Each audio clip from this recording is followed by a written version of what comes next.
Hello friends, welcome to SSC coaching centre. दोस्तों, आज के वीडियो में हम बात करेंगे रीजनिंग के प्रश्नों की और पूरा वीडियो देखिएगा। सब कुछ आपको आसानी से समझ में आ जाएगा और सभी प्रश्न परीक्षाओं में पूछे गए हैं। ये प्रश्न यूपीपीएससी 2015 में पूछा गया था। तो चलिए स्टार्ट करते हैं। पहला सवाल है, यदि इंग्लैंड को 1 2 3 4 5 2 6 से तथा फ्रांस को 7 8 5 2 9 1 से कोडित किया जाता है तो ग्रीस को कैसे लिखा जाएगा। यानी कि इसको इतना लिखा गया है, इसको इतना लिखा गया है, उसी कोड में इस ग्रीस को क्या लिखा जाएगा ये बताना है। ठीक है, चलो समझ लीजिए। इसको ये लिखा गया है, यानी कि इंग्लैंड को ENGLAND। ठीक है, क्या लिखा गया है? 1 2 3 4 5 2 6, यही तो है। फ्रांस का कोड ये लिख लो, फ्रांस FRANCE।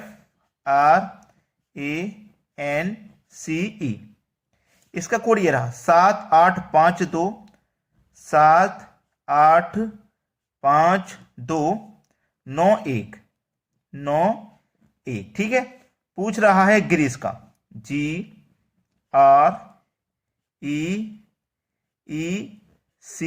इसका कोड पूछ रहा है।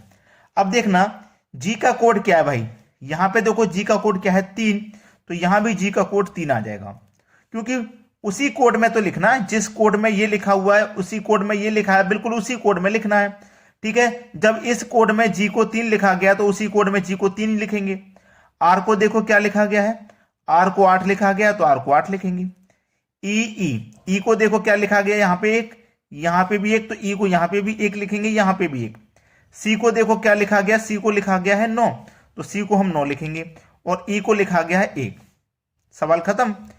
381191 देखो एक इस ऑप्शन में है, 381191 पहला ही ऑप्शन आपका सही जवाब हो जाएगा। तो मैं उम्मीद करता हूं कि सभी को प्रश्न आसानी से समझ में आ गया है। जिन बच्चों ने अभी तक लाइक नहीं किया, मैं उनसे उम्मीद करूंगा, कोशिश करूंगा कहने की भाई लाइक जरूर कर दिया करो। ठीक है, हम आपके लिए जो मेहनत से वीडियो बनाते हैं केवल उसके लिए एक लाइक मांगते हैं। चलिए अब देखते हैं अगला सवाल। अगला सवाल है 9 8 16 क्वेश्चन मार्क एसएससी एमटीएस 2017 का सवाल। ठीक है, अब यहां पे आप स्क्वायर की तरफ नहीं चल सकते। अगर स्क्वायर की तरफ चलोगे 3 का स्क्वायर 9, तो ये तो किसी संख्या का स्क्वायर नहीं है, नहीं है ना, ये तो स्क्वायर। और ये भी स्क्वायर है, हमें ये भी पता चल गया। ये तो स्क्वायर है 3 का, ये स्क्वायर है 4 का। ये 3 का स्क्वायर, ये 4 का स्क्वायर, लेकिन ये स्क्वायर नहीं है। जब ये स्क्वायर नहीं है तो यहां पे भी स्क्वायर नहीं आ सकता। और ऑप्शन में भी कोई भी संख्या स्क्वायर वाली फॉर्म में नहीं दी गई है, लेकिन फिर भी कोई ना कोई लॉजिक है। देखिए, ये आपके पास क्या है 9, यानी कि ये 3 का स्क्वायर है, हमें इतना जरूर पता है ये 3 का स्क्वायर है। ये क्या है? ये स्क्वायर तो नहीं है लेकिन क्यूब है, 2 का क्यूब है। ये स्क्वायर तो नहीं है लेकिन 2 की पावर 3 8 होता है। ये क्या है? 4 का स्क्वायर है। यहां पे क्या आएगा देखो, यहां 3 के बाद में 2 हो गया, यानी कि -1। तो ऐसे यहां 4 के बाद में -1 करेंगे तो 3 हो जाएगा। क्लियर? पहली संख्या का स्क्वायर दूसरी का क्यूब, पहली का स्क्वायर तो दूसरी का क्यूब आ जाएगा, यानी कि 3 का क्यूब। और 3 का क्यूब कितना होता है भाई? 27 होता है। तो इसका मतलब यहां पे क्या आना चाहिए? 27। और 27 ये रहा मेरे सी ऑप्शन में, बिल्कुल सही जवाब।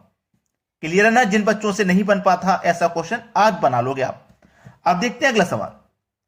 अगला सवाल है आरआरबी एनटीपीसी 2016 में पूछा गया, यदि वर्ष 2011 में, ठीक है, वर्ष 2011 में क्रिसमस रविवार को मनाया गया तो वर्ष 2012 में क्रिसमस किस दिन मनाया गया? अच्छा सवाल है। देखिए, सबसे पहले तो आपको यह पता रहना चाहिए कि क्रिसमस जो मनाया जाता है कब मनाया जाता है। जिनको नहीं पता मैं आपको बता देता हूं। जो क्रिसमस मनाया जाता है ये 25 दिसंबर को मनाया जाता है। हर साल 25 दिसंबर को हर साल मनाया जाता है। लेकिन उसने ये भी कहा है कि 2011 में जब मनाया गया था उस दिन रविवार था, यानी कि 25 दिसंबर 2011 को रविवार का दिन था। इतनी बात आपकी क्लियर हो गई। ठीक है, 2011 में रविवार था 25 दिसंबर का। तो वर्ष 2012 में क्रिसमस किस दिन मनाया गया? 2012 में देखिएगा, ये 2011 है और यहां से हम क्या आएंगे, ये 25 दिसंबर को पूछ रहा है भाई, 25 दिसंबर ही तो पूछ रहा है भाई। 2011 में 25 को मनाया गया और हर साल इसकी तारीख फिक्स रहती है, 25 दिसंबर को ही मनाया जाता है। जब 2011 में 25 दिसंबर को मनाया गया है तो 2012 में भी 25 दिसंबर को मनाएंगे, 2012 में भी कब मनाएंगे, 25 दिसंबर को ही मनाएंगे। लेकिन दिन कौन सा रहेगा, चलिए यहां दिन कन्वर्ट करने के लिए, पता करने के लिए आपको क्या करना है, यह मालूम करना है। हम पूरा पूरा एक साल आगे बढ़ रहे हैं। जब एक साल आगे बढ़ रहे हैं तो एक दिन जोड़ेंगे, ये बात आप अच्छे से जानते हैं। जब हम एक वर्ष आगे जाते हैं, तारीख सेम, महीना सेम, ठीक है, वर्ष भी आपकी सेम, एक वर्ष आगे बढ़ रही है तो एक दिन आगे बढ़ते हैं आप। लेकिन अब आपको इसमें यह देखना है कि हमारा लीप वर्ष तो नहीं है, कहीं फरवरी का महीना काउंट तो नहीं हो रहा 29 दिन वाला। चलिए एक दिन तो हम जोड़ते ही जोड़ते हैं। अब यहां पे जब 2011 के बाद जब मैं 2012 में आऊंगा तो दिसंबर के बाद जनवरी फरवरी भी ऐड होगा 2012 का, और 2012 लीप वर्ष है जिसमें फरवरी का महीना 29 का है। जो फरवरी का महीना 29 का है ना, तो इसमें एक दिन और एक्स्ट्रा ऐड हो जाएगा। अगर 29 का नहीं रहता ना, फरवरी का महीना 28 का रहता तो एक और एक्स्ट्रा ऐड नहीं होता, केवल एक ही ऐड रहता। फरवरी का महीना 29 का होता है तो वहां पे अलग से ऐड होता है एक, तो एक और एक आपको दो ऐड करने हैं। तो रविवार में दो ऐड कर दो, रविवार के बाद सोमवार मंगलवार, यानी कि यहां कौन सा दिन होगा, मंगलवार। यानी कि 2012 में कब मनाया जाएगा, मंगलवार को मनाया जाएगा। बी ऑप्शन बिल्कुल सही। उम्मीद करूंगा कि सभी को आसानी से समझ में आ गया है। अब देखते हैं अगला सवाल। अगला सवाल है, यहां पे ये जो मिसिंग नंबर का क्वेश्चन है, बहुत ही बढ़िया क्वेश्चन है। आपका मिसिंग नंबर ये रहा, यहां कौन सी संख्या आएगी वो बताना है। सबसे पहला हिंट हमारा ये रहता है कि बड़ी संख्या जिस तरफ है हम उधर सॉल्व करें। ऐसे ऊपर से मैं नीचे की चलूंगा, बड़ी तरफ संख्या, ऊपर से नीचे की तरफ चलूंगा, बड़ी संख्या, ऊपर से नीचे की तरफ चलूंगा, बड़ी संख्या। यानी कि मुझे बड़ी संख्या बनानी है, ये 29 बनाना है पहले इन संख्याओं से। तो 29 कैसे बन जाएगा, 2 त्रिक का 6, 6 चौक के 24, नहीं बना, मल्टीप्लाई करके नहीं। इनका तरीका है, इनका सभी का आप स्क्वायर कर लीजिए। कभी स्क्वायर करवाएगा, कभी जुड़वाएगा, कभी कुछ भी करा सकता है, मल्टीप्लाई डिवाइड, आपको बड़ी संख्या तक पहुंचना है। 2 का स्क्वायर करूंगा मैं 4, 3 का करूंगा 9 और 4 का करूंगा 16, और सभी को अगर मैं जोड़ दूंगा, सभी को जोड़ दूंगा, ये 29 हो जाएगा। 16 और 9 25, 25 में 4 जोड़ देंगे 29। सेम लॉजिक यहां पे लगाना, सभी का स्क्वायर कर देना, और सेम लॉजिक यहां पे लगाना, सभी का स्क्वायर कर देना। तो इसमें तो अभी मिसिंग नंबर है बीच में, तो पहले इसको निकाल के देख लेते हैं। 8 का स्क्वायर 64, 9 का स्क्वायर 81, 10 का स्क्वायर 100। जोड़ लो भाई सभी को, ठीक है। सभी को पहले जोड़ूंगा, 1 और 4 5, 8 और 6 14, 145 हो गया इन दोनों को जोड़ के। 145 में 100 जोड़ दूंगा तो ये 245 हो जाएगा। और कितना दिया गया, 245 ही तो है, ये भी हमें मिल गया। उसी लॉजिक से अब इसे फाइंड कर लो।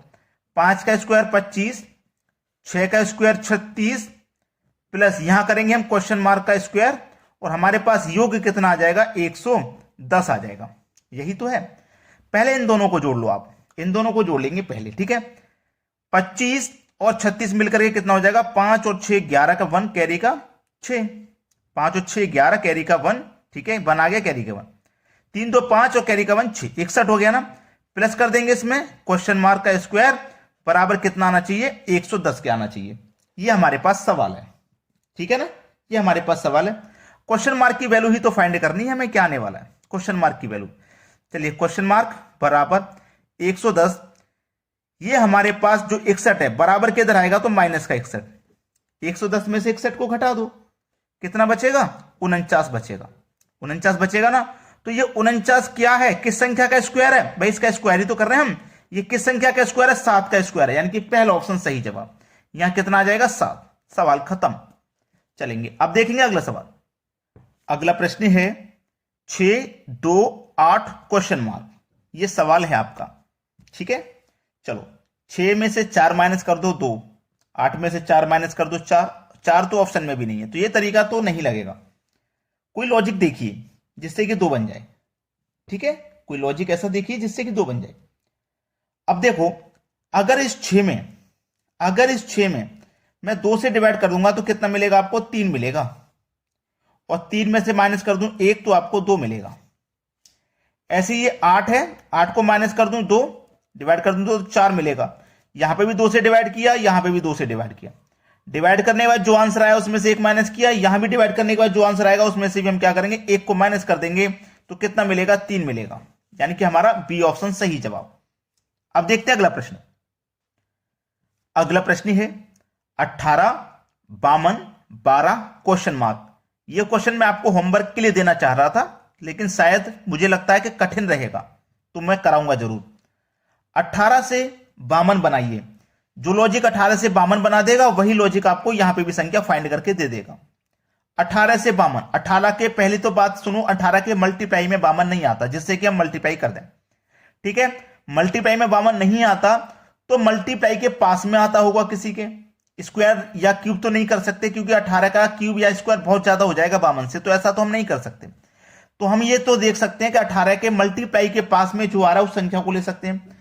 अगर मैं 18 का मल्टीप्लाई 3 से कर दूंगा तो 54 मिलेगा, और 54 में से -2 करूंगा तो 52 मिल जाएगा। मल्टीप्लाई के पास पहुंचिए आप। अब यहां पे भी मैं क्या करूंगा, 3 से मल्टीप्लाई कर देता हूं। जब यहां 3 से किया तो यहां भी 3 से कर दो, 12 त्रिका 36। यहां -2 किया, यहां भी -2 कर दो, 36 में से 2 माइनस कर दो, आपको आंसर कितना मिल जाएगा, 34। यानी कि पहला ऑप्शन बिल्कुल सही जवाब। क्लियर है, सभी को समझ में आ गया? तो दोस्तों शेयर कर देना अपने उन दोस्तों तक जो एग्जाम की तैयारी कर रहे हैं और घर पर रहकर ही तैयारी कर रहे हैं, कोचिंग सेंटर पे नहीं पहुंच पा रहे हो, उनको ट्रिक नहीं मिल पा रही। तो हमारी कोशिश यही है उन बच्चों की हेल्प करना जो एक तो पैसे के कारण नहीं जा पा रहे कोचिंग सेंटर, दूसरा कोचिंग सेंटर उनके घर से बहुत ज्यादा दूर है, इस वजह से नहीं जा पा रहे, और घर पे रह के तैयारी कर रहे हैं। तो ऐसे मेहनती बच्चों के लिए वीडियो शेयर जरूर कर दिया करो। ठीक है, इतना काम जरूर कर दिया करो। ठीक है दोस्तों, धन्यवाद।